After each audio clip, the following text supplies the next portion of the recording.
कि हर एक पेशेंट्स को हर 6 महीने पे इलाज करवाना ज़रूर चेकअप करवाना चाहिए, ताकि जो भी बीमारी होती है अगर वो पहले पता चल जाए तो आगे नहीं बढ़ती है। कंसल्टेशन चार्ज भी उनका हटा देते हैं कि आप आके एटलीस्ट चेकअप कराओ, ताकि हम बता सकें कि क्या इलाज करवाना है। और उसमें भी अगर हम अपने साइड से जितना हो सकता है उसमें हम कोशिश करते हैं कि कम हो सके, ताकि उनको तकलीफ़ ना हो पाए और अच्छे से बेहतर इलाज करवा पाएँ वो।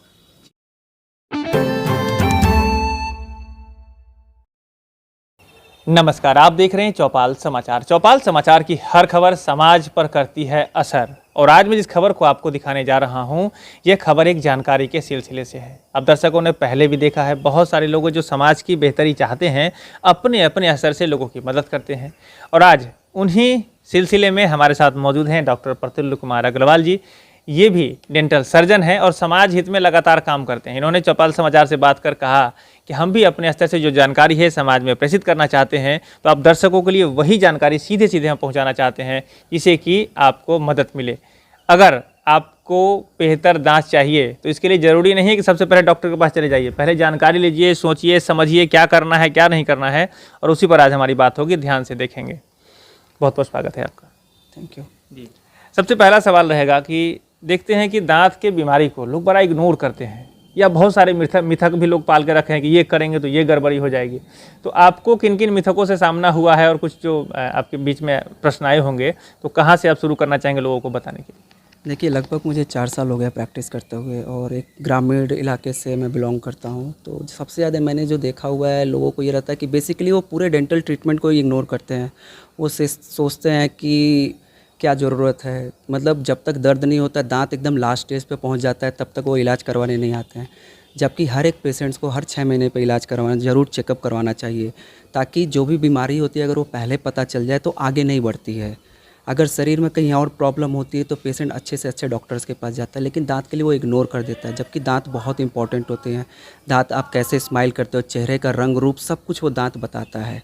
और सबसे ज़्यादा मिथक मैं जो देखता हूँ वो ये रहता है कि जैसे हम हर बार बोलते हैं कि 6 महीने पे चेकअप कराओ, ताकि जो गंदगी वगैरह होती है, जो भी प्रॉब्लम्स होते हैं वो पहले पता चल जाए, उसका इलाज हो जाए। और जो गंदगी होती है उसके लिए हम लोग स्केलिंग करते हैं, जिससे दांत की पूरी सफाई करते हैं। हम वही कहना चाहेंगे एक बात और, कि हम लोग भी बचपन में सुना करते थे कि दांत की सफाई उतनी ही करनी चाहिए इतना कि काम चले, ज़्यादा नहीं करना है कि दांत हिल जाएगा। तो ऐसा कुछ होता है क्या? लोग कहते हैं कि दांत में ज़्यादा सफाई हो जाने से हिलने लगता है, दांत गिर जाता है, ये कुछ मामला है? नहीं, देखिए, अब टेक्नोलॉजी इतनी अच्छी हो चुकी है कि अब हम लोग बेसिकली एक वाइब्रेशंस के थ्रू सारे स्केलिंग से हम लोग क्लीनिंग करते हैं। बेसिकली क्या होता है कि जस्ट जहाँ पे भी गंदगी होती है, केवल वो वाइब्रेशन से ही जितने भी डिपॉजिट्स होते हैं वो हटा देता है।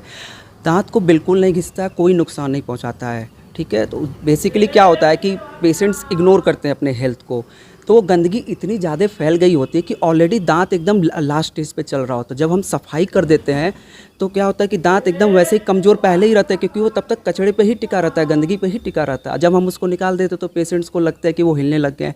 वही अगर हम ये पेशेंट को एडवाइस करते हैं कि अगर आप हर 6 महीने पे चेकअप करवाते हैं तो जो भी थोड़ी मोड़ी गंदगी जो उस समय डिपॉजिट्स हुई रहती है तो वो निकल जाते हैं, तो कोई प्रॉब्लम्स ही नहीं आती है। मैं खुद एज ए डेंटल सर्जन खुद 6 महीने पे अपनी चेकअप करता रहता हूँ या करवाता रहता हूँ, और जो भी गंदगी रहती है तो वो सफाई करवा लेता हूँ। तो जो बीमारी को बढ़ने क्यों देना है, तो वही बेसिकली एक मिथ रहती है कि दांत हिलने लगता है, ऐसा कुछ नहीं है। आप अगर लेट चेकअप कराओगे तो डेफिनेटली वो जब लास्ट स्टेज पे चेकअप करवाओगे तो दांत आपको लगेगा ही हिल रहा है। जी, मैं उस पर इसमें यही कहना चाहूँगा दर्शकों को। देखिए, जैसे पहले हमारी बात हुई है, इन्होंने जो कहा है ना कि दांत की गंदगी चारों तरफ से जब आपके दांत में पकड़ लेगी तो मसूड़ा ऑलरेडी उसके बाहर चला जाएगा, है ना। और फिर उसके बाद जब आप उसकी गंदगी सफाई करने के बाद दांत थोड़ा सा लगेगा कि हिल रहा है, लेकिन जो मसूड़े का लॉस हुआ है वो आपको बचा लेना है पहले, यही कहना चाह रहे हैं? हाँ, क्योंकि जितनी गंदगी जमती जाती है उतना ही मसूड़ा और नीचे हड्डी गलती जाती है, जो कि हम कभी वापस नहीं ला सकते हैं। तो पेशेंट यही होता है कि जब एकदम लास्ट स्टेज पे चले जाता है वो हमारे पास आते हैं। जब हम उसे निकालते हैं तो डेफिनेटली जब हम कचरा निकाल देंगे तो फिर दांत क्या बचा, उसमें ना हड्डी है ना मसूड़ा है, तो पेशेंट्स को लगेगा कि दांत पूरी ढीली हो चुकी है। यही अगर आप रेगुलर चेकअप कराते हो तो ऐसा कुछ नहीं होता, बस हल्का सा जो गंदगी रहती है वो हम साफ़ कर देते हैं, तब तक मसूड़ा भी बस थोड़ी सी सूजन रहती है जो सही हो जाती है फिर वो।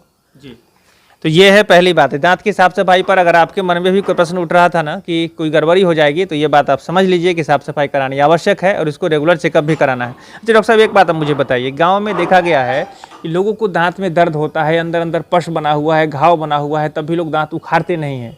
कहते हैं कि अगर उखाड़ेंगे तो आँख कमजोर हो जाएगा। जैसी जानकारी हम लोगों को गाँव समाज में मिलती रहती है, इसको लेकर क्या कहना चाहेंगे? देखिए, सबसे पहली बात तो जितना दांत को आप बचा सकें तो अच्छी बात है। मैं यही बोलूँगा कि एक रजिस्टर्ड डेंटिस्ट के पास जाएँ। आप कहीं भी जाते हैं, अगर आप हार्ट स्पेशलिस्ट के भी जा जाते हैं, तो पहले आप चेक करते हो कि वो डॉक्टर है कि नहीं, क्या स्पेशलाइजेशन है। तो मैं सेम यही बोलूँगा कि आप दंत चिकित्सक के पास भी जाते हैं तो आप देखिए कि वो दंत चिकित्सक है कि नहीं है। आप सस्ते के पीछे मत भागो। दूसरी बात, जब आप दंत चिकित्सक प्रॉपर एक रजिस्टर्ड डेंटिस्ट के पास जाओगे तो प्रॉपर पहले वो चाहेगा कि आपकी दांत बचे, अच्छे से आपका रूट कनाल ट्रीटमेंट कर देगा तो आपकी दांत बच जाएगी। और अगर आप रेगुलर चेकअप भी कराते हो तो नॉर्मल फीलिंग से आपकी दांत बच जाएगी। हाँ, अगर दांत नहीं बचने की कंडीशन रहती तो हमें दांत निकालना पड़ता है। तो उसमें भी बहुत ज़्यादा हम मिथ देखते हैं कि लोग बोलते हैं आँखों की रोशनी चली जाती है, तो ऐसा कुछ नहीं है। दांतों का रिलेशन और आँखों से ऐसा कोई भी रिलेशन नहीं है। आँखों का एक अलग नस होता है, दांतों के लिए एक अलग नस होता है। तो वो एक मिथ है जो सबको ये दिमाग से निकाल देना होता है कि दांत निकालने से आँखों की रोशनी चली जाएगी, ऐसा नहीं होता है। आप ऐसे भी सोचो, हर एक छोटा बच्चा होता है, एक दूध के दांत होते हैं। जब दूध के दांत निकल जाते हैं, हट जाते हैं, तब जाके परमानेंट दूसरा सेट दांत आता है। तो वहाँ पे भी तो बच्चों का दांत झड़ रहा है। ऐसे अगर बोलोगे तो फिर सबकी आंखों में रोशनी में दिक्कत होनी चाहिए, जो कि ऐसा बिल्कुल नहीं होता। तो वो मिथ बिल्कुल निकाल देना चाहिए लोगों को। जी, तो देखिए ये जो एग्जाम्पल इन्होंने दिया ना, सटीक दिया है कि बच्चे के दांत भी निकलते हैं। तो ऐसा अगर होता दांत निकलने से रोशनी चली जाती ना, तो तब फिर बहुत जुल्म हो जाता। ऐसा नहीं हो रहा है, तो इस सब चीज़ों को निकालना है और प्रॉपर डॉक्टर के पास जाना है, वहाँ से आपको इलाज करवाना। अच्छा, एक बात और बताइए मुझे डॉक्टर साहब, गाँव समाज की बात अगर विशेष तौर पर करें तो दांत को तो लोग एक्स्ट्रा ही मानते हैं, ठीक है ना, जबकि उसी से सारे कुछ निर्भर करती है। इसकी देखभाल के लिए साफ सफाई जो घर में होनी चाहिए वो कैसे होनी चाहिए, ब्रश व्रश को लेकर भी कुछ क्या कहना चाहेंगे? देखिए, हम लोग बाकी बहुत ही क्या बोलते हैं, साज सज्जा में, मूवीज़ में, खान पीन में बहुत सारे पैसे खर्चे करते हैं, लेकिन वही जहाँ दांत की बात आती है हर चीज़ इग्नोर कर देते हैं उसमें। बेसिकली यही होता है कि हर 6 महीने पर आप चेकअप करवाओ। दूसरी बात, जो ब्रश होते हैं हर 1.5 से 2 महीने में आपको ब्रश चेंज करनी चाहिए। फ्लोराइड टूथपेस्ट यूज़ करनी चाहिए, जिससे क्या होता है कि दांत को जो ख़राब होते हैं वो रोकता है उसको। तो अगर आप रेगुलर ब्रश करोगे, लोग बोलते हैं कि हम ब्रश करते हैं लेकिन फिर भी गंदगी जमती है, जबकि ऐसा नहीं है। एक ब्रश करने का तरीका भी होता है, अगर उसको आप प्रॉपर फॉलो करते हैं और सुबह शाम मिनिमम आप रेगुलर, रात को सोने से पहले और सुबह उठने के बाद आप ब्रश करते हैं तो मेंटेन रहेगा, ठीक है। और उसके बाद हर खाने के बाद एक आपको कोशिश करनी चाहिए कि हर कोई खाने के बाद पानी पीता ही है थोड़ी देर बाद, तो आप उसको पानी मुंह में रखिए, गरारा कीजिए, उसको थूक लीजिए या उसको पी लीजिए, जिसमें जो दांतों में गंदगी जमती है वो नहीं जमेगी। उससे आपको बहुत फ़ायदा होगा, जो कि बाद में दिक्कतें होने से, दांत की दिक्कतें होने में रोकेगा उसको। तो ये बेसिकली ध्यान देनी चाहिए। जी, ब्रश कितने टाइम करना चाहिए? बेसिकली 2 बार ज़रूर करना चाहिए, सुबह उठने के बाद एक करिए और रात को सोने से पहले कीजिए।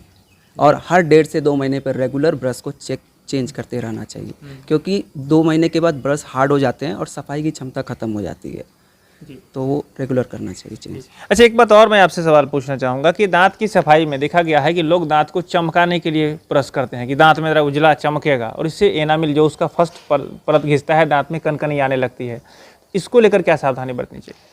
देखिए, जो आज के ब्रशेस होते हैं टेक्नोलॉजीज़ के हिसाब से बहुत अच्छे हो चुके हैं। ऐसा नहीं है कि हाँ, अगर आप बहुत ज़ोर से करते हैं ब्रश तो दांत घिसते हैं, तो ऐसा नहीं है कि ब्रश आप बहुत ज़ोर से करोगे दांतों के कलर चेंज हो जाएंगे, बल्कि नहीं, आपके जो इनेमल है वो पूरे घिस जाएंगे, जिससे आपको बाद में सेंसिटिविटी हो सकती है। अगर आपके जो नेचुरल मिला है वो अच्छा है, अगर आप उससे सेटिस्फाई नहीं है तो हम ब्लीचिंग करते हैं, जिससे दांत के कलर को हम चेंज कर सकते हैं। अगर आपको लगता है कि बचपन से ही कि आपके दांतों में येलोनेस वगैरह है, देखो एक डिपॉजिट्स अलग बात होती है, वो हम सफाई कर लेते हैं, लेकिन अगर अंदरूनी दांत के कलर चेंज हो चुके हैं तो उसको हम ब्लीचिंग के थ्रू, या फिर कुछ और प्रॉब्लम्स है तो उसको कैप के थ्रू हम लोग उसको दांतों के कलर को चेंज कर सकते हैं।